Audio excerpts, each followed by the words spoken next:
ఇప్పుడు రాజకీయాల కోసమో ఇతర కారణాల చేత అభివృద్ధిని అడ్డుకుంటే మనకు మనమే మరణ శాసనం రాసుకున్న వాళ్ళం అయితము. రాజకీయాలు వస్తూ ఉంటాయి, పోతూ ఉంటాయి, చూస్తూనే ఉండరు కదా.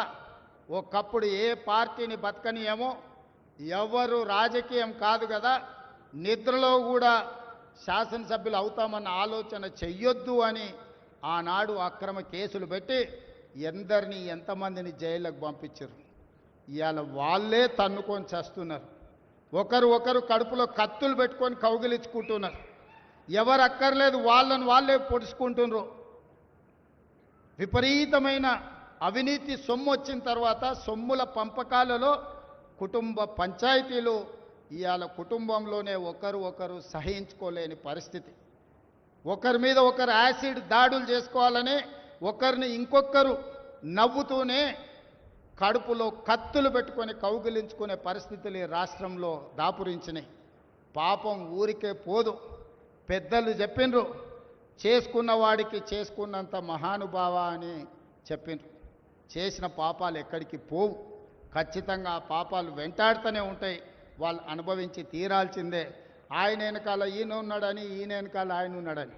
నేను ఒక మాట చెప్పదలుచుకున్నాను, అంత చెత్తగాళ్ళ వెనకాల నేనెందుకు ఉంటానయా? నేను నాయకుడిని ఉంటే ముందుంటా, మా వాళ్ళకి తోడుగుంటా.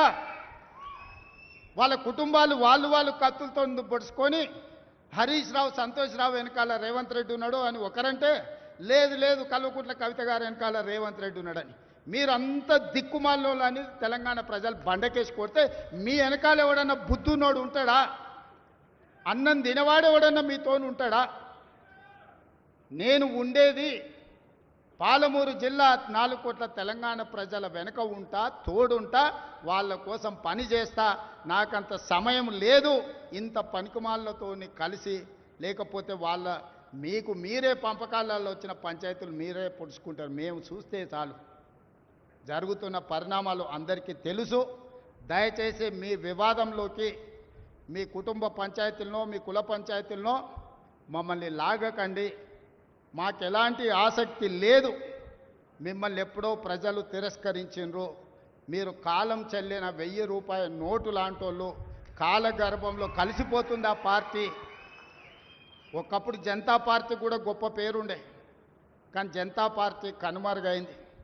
ఆ తర్వాత తెలుగుదేశం పార్టీ ఒక అద్భుతమైన పార్టీ, చాలామందికి అవకాశాలు కల్పించిన పార్టీ. కొంతమంది కుట్రల వల్ల ఆ పార్టీ కూడా ఈరోజు తెలంగాణలో ఒక సమస్యను ఎదుర్కొంటుంది. మరి ఇన్ని దుర్మార్గాలు చేసిన మీరు మాత్రం ఎట్లా మనుగడ సాధిస్తారు? ప్రకృతి అనేది ఉంటుంది, ఆ ప్రకృతి శిక్షిస్తుంది. అందులో మనకి ఎవరికి ఏమాత్రం ప్రమేయం లేదు. రాజకీయాల వైపు చూడకండి మిత్రులారా. పాలమూరు జిల్లాను అభివృద్ధి చేసుకుందాం. ఇరిగేషన్ అండ్ ఎడ్యుకేషనే my first priority. Irrigation and education వస్తే ఆటోమేటిక్గా ఎంప్లాయ్మెంట్ వస్తుంది. ఎంప్లాయ్మెంట్ వస్తే మనమే ఆదర్శంగా నిలబడతామని తెలియజేస్తూ మీ అందరి దగ్గర సెలవు తీసుకుంటున్న